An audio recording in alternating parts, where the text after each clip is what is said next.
हे guys, so ही जी गुआवाची variety आहे ही आहे रेड डायमंड आणि याला इथे ग्राफ्टिंग केलं जातं, म्हणजेच कलम बांधले जातं इथे. या साईडला पेपर असतो, हा कलमचा पेपर असतो. आणि इथे आत्ता बघू शकतो आपण ह्याच्या खालून शूट्स आलेले आहेत, म्हणजेच नवीन फुटवा आलेला आहे. तो आपल्याला नाही ठेवायचा आहे. तो जर आपण तसाच ठेवला ॲज इट इज तर ग्रोथ होणार नाही प्लांटची. त्यामुळे आपल्याला ते कट करावं लागेलच, करायलाच पाहिजे आपण ते. आणि कट करायचं आहे प्रूनिंग कटरने. हाताने जर तुम्ही असं काढलं तर ते सालपट निघू शकतं, म्हणजे सोललं जाऊ शकतं झाड.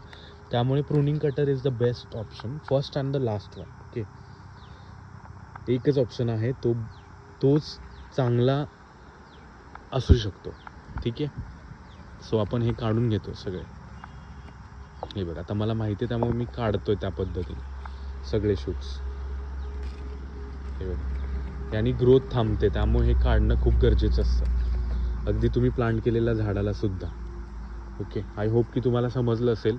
समजलं नसेल तर गाईज प्लीज कमेंटमध्ये नक्की तुमच्या क्वेरीज टाकू शकता तुम्ही. सो आपण त्याच्यावरती प्रॉपर डिटेल व्हिडिओ बनवू शकतो जर तुमच्या काही क्वेरीज असतील तर, म्हणजे डाऊट्स असतील तर. Okay, bye.